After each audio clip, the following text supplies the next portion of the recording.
이 귀속을 보세요. 10년 동안 한 번도 청소하지 않은 결과입니다.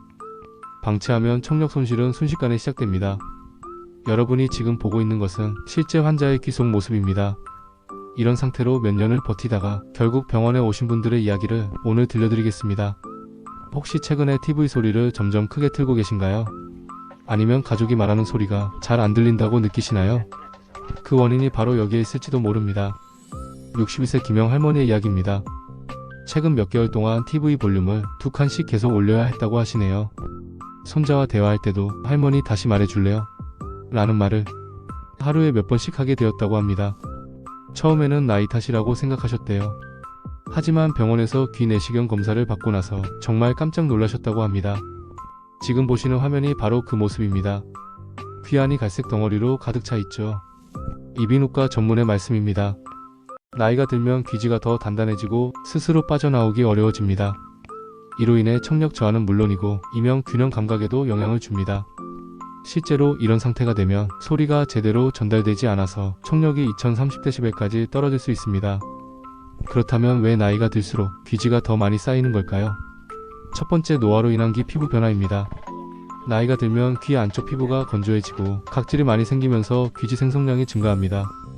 젊을 때는 귀지가 자연스럽게 밖으로 나왔는데 나이가 들면서 그 기능이 약해지는 거죠. 두 번째, 보청기나 이어폰을 오래 착용하는 경우입니다.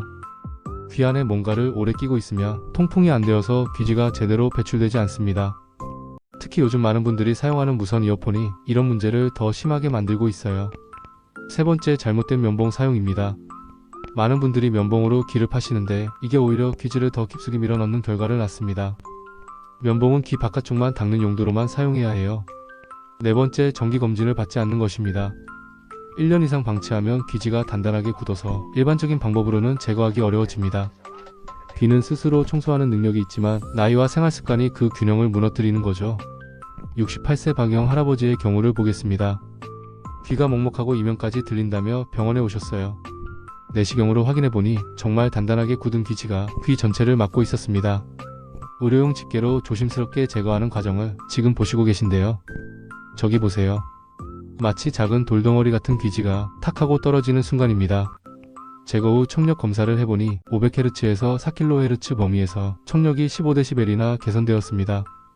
이것은 상당히 큰 변화입니다. 일반적인 대화 소리를 훨씬 잘 들을 수 있게 된 거죠.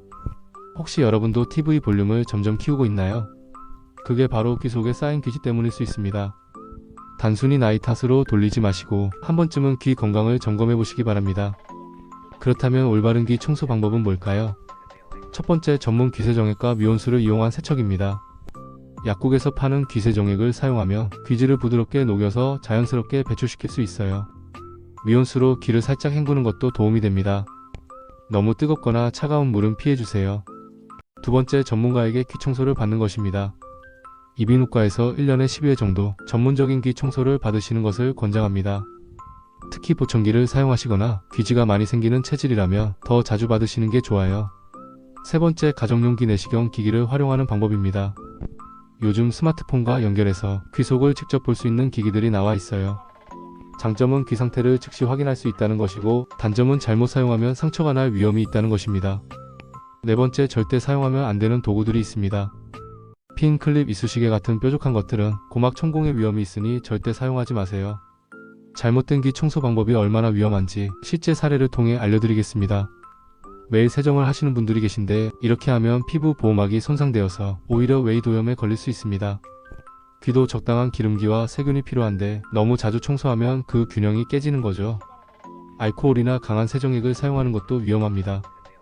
귀 안쪽 피부는 매우 예민해서 화학적 손상을 받기 쉬워요. 최근에는 인터넷 영상을 보고 스스로 귀 청소를 하다가 고막이 천공되는 사례도 늘어나고 있습니다. 귀는 보이는 것만큼 단순하지 않습니다. 청소도 적당히 하는 것이 가장 중요해요. 그렇다면 일상생활에서는 어떻게 귀 건강을 관리해야 할까요? 하루 한 번 귀 바깥쪽만 부드럽게 세척해주세요. 샤워할 때 물이 귀에 들어가는 것은 괜찮지만 면봉으로 깊숙이 파지는 마세요. 이어폰 사용 후에는 최소 10분 정도 귀에 바람이 통하도록 해주세요. 특히 운동 후에 땀이 많이 났다며 귀를 완전히 말려주는 것이 중요합니다. 보청기를 착용하시는 분들은 주 1회 정도 소독하고 청소해주세요. 보청기 자체뿐만 아니라 귀도 함께 관리해야 합니다.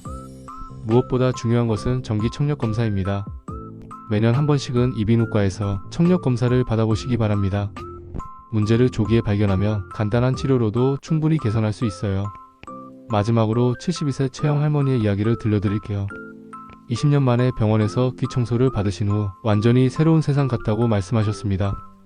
손자 목소리도 더 선명하게, TV 볼륨도 예전처럼 낮춰서 볼 수 있게 되었다고 해요. 지금 들어보세요. 이것이 귀지가 막혀있을 때 들리는 소리입니다. 그리고 이것이 깨끗하게 청소한 후의 소리예요. 차이가 정말 크죠? 귀 건강을 한번 잃으면 되돌릴 수 없는 경우가 많습니다. 지금 당장 거울 앞에서 귀 속을 확인해 보세요. 혹시 귀지가 많이 보이거나 최근에 청력이 떨어졌다고 느끼신다면 전문의와 상담받아 보시길 권합니다. 오늘 영상이 도움이 되셨다면 좋아요 버튼을 눌러주시고 구독과 알림 설정도 잊지 마세요. 그리고 가족과 친구들에게도 꼭 공유해주세요. 소중한 분들의 귀 건강을 지키는 일이니까요. 다음 영상에서는 난청 예방을 위한 생활습관에 대해 더 자세히 알려드리겠습니다. 시청해주셔서 감사합니다.